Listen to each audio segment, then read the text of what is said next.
In the history of biogeography, we will be discussing about the idea of evolution and how it got evolved along with the biogeography. In the 1850s, the idea of evolution was a dangerous one.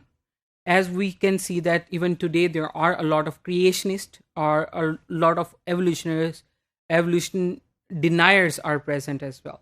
So in the 18th century Europe, leading work on biological and geological subjects have been carried out in Prussia. The Prussia are the German states, the states that are now forming Germany of today. And the leading work on the biological and geographical subjects that was carried out in that part of the Europe.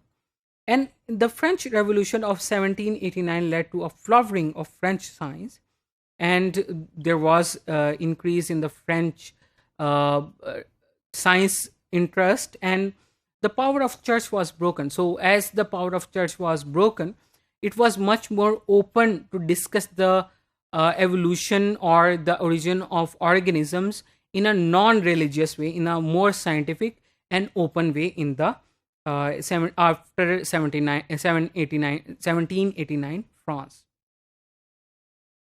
The new National Museum of Natural History became a powerhouse of ideas and debate in Europe, and one of those employed in new museum was Jean-Baptiste Lamarck. So Jean-Baptiste Lamarck was a scientist. He was working in the Natural History Museum. He was a naturalist. He believed that there was some underlying pattern and structure to every aspect of physical and biological world. So he said that there is something that is present in each organism, and that organism is evolving or changing, continuously changing and evolving along with its environment. And it is mindset common in 18th century inquirer of nature, and he believed that there is no extinction. An organism continues to develop until it develops into a new species. There is no extinction involved. In 1802, the Lamarck suggested that lower organisms might also be found earlier in time, and they might gradually change into higher forms.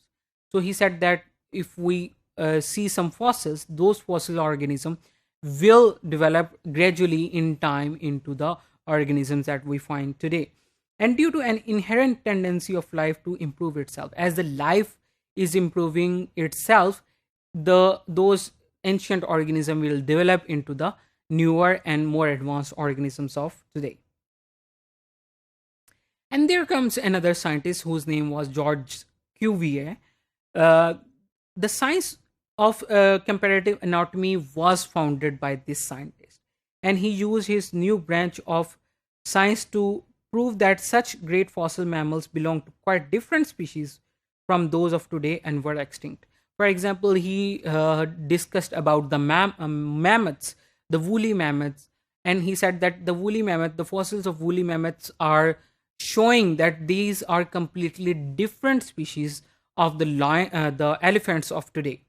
So he sort of gave an idea of extinction, which the Lamarck was very much was not believing in. And this was a bone of contention between the George Cuvier and the Lamarck.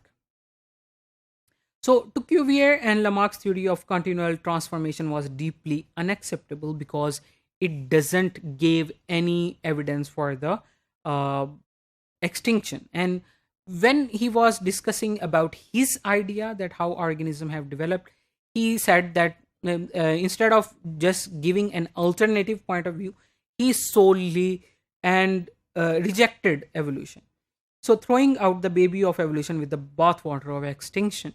So he didn't believe that extinction is not real. He believed that extinction is real. So along with the other ideas of the extinction of the Lamarck, he threw out the better ideas of Lamarck, just like the natural selection or the theory of evolution at that time given by the Lamarck.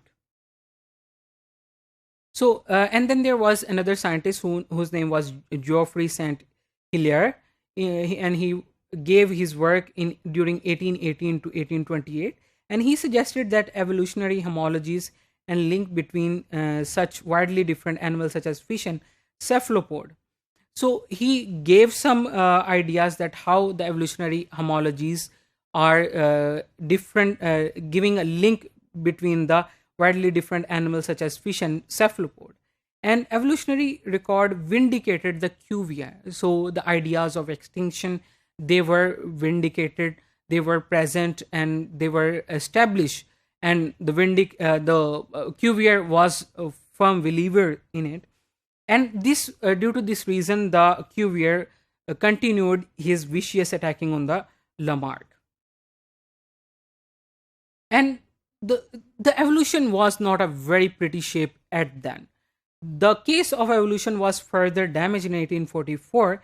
The Scottish journalist Robert Chambers published a book on the vestiges of natural selection, history of creation, and it contained astonishingly ignorant ideas.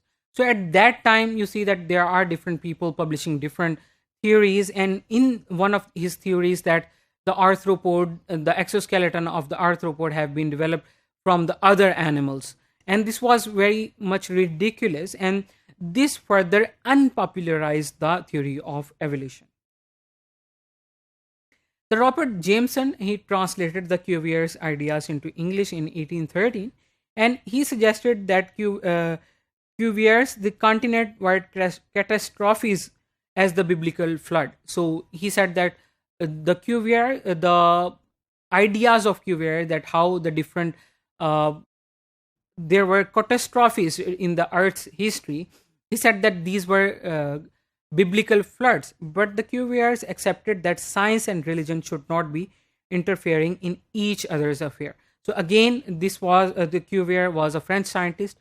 He was able to think out of the box, out of the religion, and he said that the science has its own way of thinking while the religion has its own, and both of these should not be interfering with each other.